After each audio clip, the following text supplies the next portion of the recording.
네, 두 개 다 봤어요. 솔직히 좀 답답한 마음이 먼저 들었던 것 같습니다. 본 적은 없습니다. 1987이라는 영화를 본 적이 있습니다.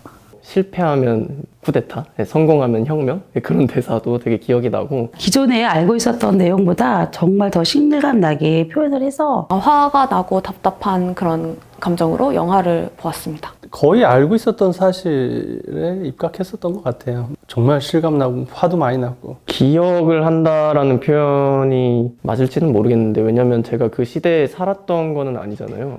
사실 저도 군사정권 시대는 역사책이나 다큐멘터리 그리고 주변 사람들의 말로써 접한 것이 다여서 그냥 무섭다. 그때 뭐 제가 뭐 초등학교 이 나이밖에 되진 않았는데 태어났을 때 바로 그 한두 해 전에 박정희 군사정권이 시작이 됐고, 저는 역사 시간에 배울 때 접해봤는데 엄청 무섭다고 생각했습니다. 그때 제가 생각나는 건 통금? 결국에는 그런 어떤 군인들이 이제 폭력으로 무자비하게 시민들을 진압하는 그런 모습들이 가장 떠오르는 것 같아요.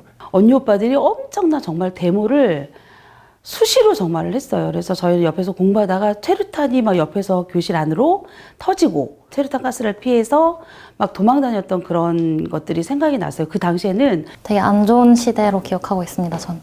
그때는 이제 기자, 언론, 문학인들 이런 사람들이 저항 세력이었었어요. 박종철 군은 저랑 똑같이 64년 4월 1일생이에요. 그러니까 박종철, 그 다음에 이한열은 저랑 같은 세대인 거죠. 같이 그 저항했던 세대인 거죠. 탁 치니까 억하고 죽더라. 이런 게 이제 통용되는 세대가 저희들 기억 속에서는 군사정권이고 그들만의 세상인 거죠. 헬기 소리가 먼저 기억이 날 것 같습니다. 이번에 비상계엄령이 생각이 납니다.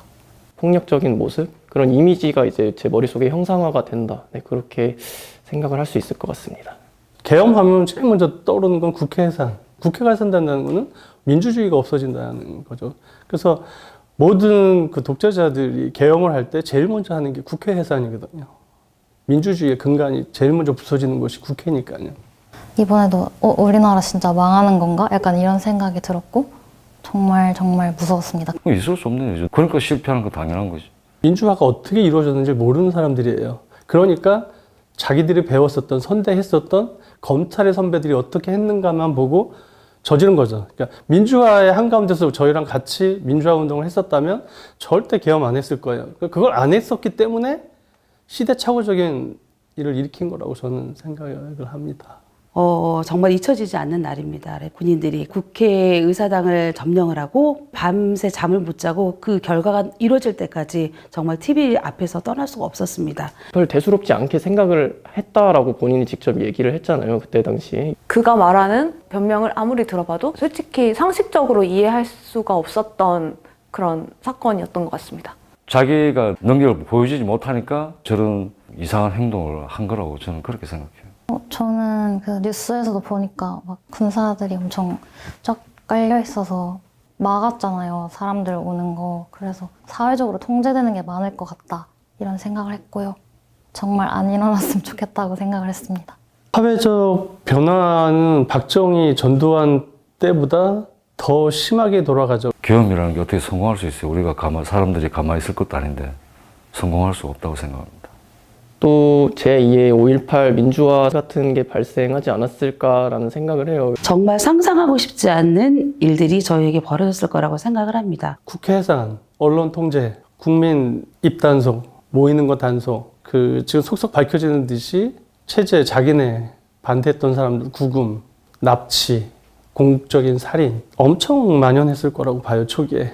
정말 혼란스러웠을 거라고 생각합니다. 제가 가장 사랑하는 사람이 우리 엄마 아빠인데 그런 사람들에게 이제 안전에 문제가 생길 수도 있고 또 뭐 저 자신도 아직 하고 싶은 거 많은데 그런 안전, 일상, 행복 같은 것들이 위협을 받는다는 거에서 되게 위기의식을 많이 느꼈던 것 같고 두 번 다시는 이런 일이 있으면 안 되겠다라는 생각을 또 많이 했던 것 같습니다. 누구의 그런 주장도 필요 없는 개인적인 어떤 한 사람의 생각으로 이 나라가 움직이지 않았을까라는 그런 아찔한 생각을 합니다. 분명히 거기에 반대하는 깨어있는 시민들이 또 광장으로 올 것이고 거기에 또 찬성하는 또 세력들도 분명히 있을 것이고 그러다가 결국에는 또 민주주의가 이기지 않을까라는 생각을 합니다. 성공했다면 뭐 이러지 않았을까 하는 if 영상을 하나 만들었는데 이거를 함께 보고 보신 소감을 한번 들어보겠습니다.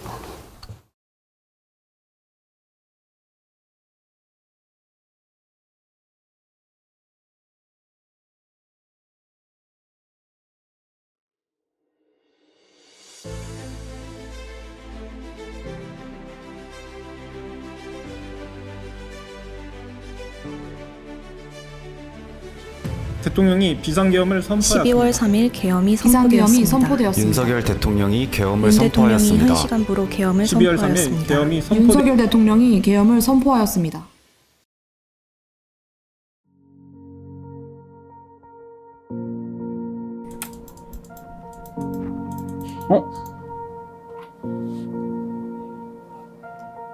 통신보안 경장 김예찬입니다. 맞습니다. 잘못 들었습니다.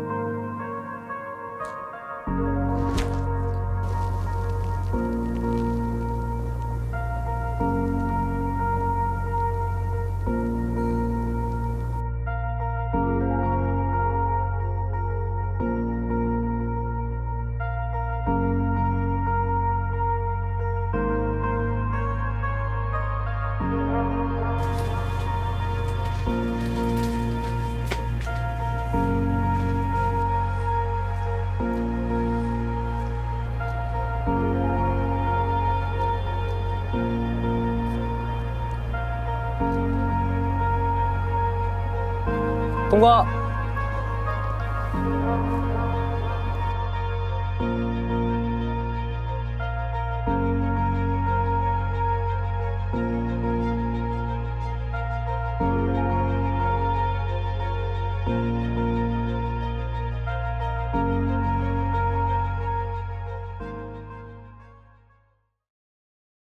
만약에 계엄이 현실화가 됐다라고 한다면 실제로 나의 전부 다 일어났지 않았을까, 저런 일들이. 아마 그런 생각을 또 하게 되네요. 일단 정말 비상계엄이 성공을 했다면, 내란이 성공을 했다면 정말 있었을 것 같다는 내용이고 좀 와닿았던 것 같습니다. 전 사실 정치에 되게 관심이 없거든요. 우리나라 망하나 이런 생각이 들어서 좀 이제부터라도 관심을 많이 갖고 목소리 내고 힘을 내야지 올바른 우리나라를 만들 수 있지 않을까, 그런 생각이 들었습니다. 옛날에는 이랬었지만 지금은 우리가 가만히 있을까요? 저는 이 자체가 말이 안 된다고 생각해요. 영상처럼 이게 이루어졌다면 우리는 어디를 가던 우리의 자유함은 전혀 없고 구속된 그런 갇혀진 그런 모습들이 아니었을까라는 생각을 해봅니다. 이루어지지 않아서 얼마나 다행인지 모릅니다. 너무 약해요. 너무 약해요. 한 100분의 1? 제가 체감한 바는 이거에 한 100배 정도 더 체감적으로 힘든 상황이 벌어질 거라고 봐요. 이 영상에서 본 것보다. 정치에 대해서 외면하지 않는 것이라고 생각합니다. 많은 사람들이 정치인들이 싸우고 똑같은 것들이다 뭐 이런 생각을 해서 점점 보기 싫다고 외면을 하는 경우가 많은데, 그렇게 외면하지 말고 정치가 나의 삶이라고 생각하고 꾸준히 관심을 가지는 것이 중요하다고 저는 생각합니다. 역사책에서만 보던 일이 실제로 일어날 수 있을 것 같다는 생각이 들어서 앞으로 뉴스도 꾸준히 잘 챙겨보고 정치에도 관심을 많이 갖고 그런 활동을 하면서 이런 사태를 예방해야 될 것 같다는 생각이 들었습니다.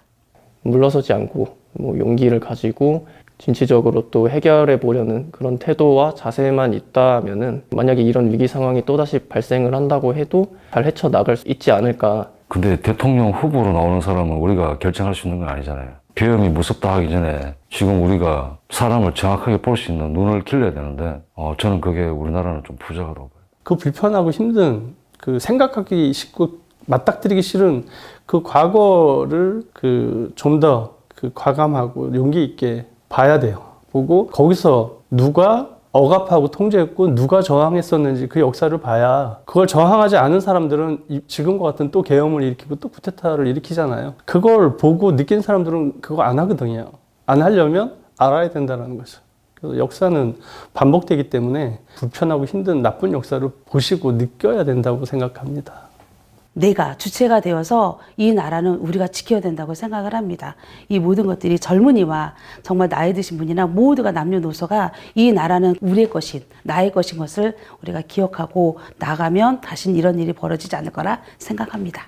제가 생각한 민주주의는 행복입니다. 민주주의는 인권이 보장된 세상이라고 생각합니다.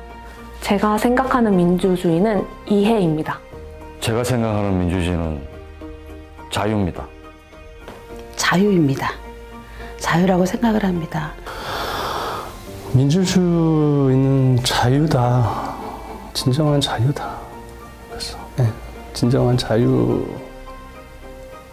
모든 것에 경제, 문화, 사상, 자유 자체죠.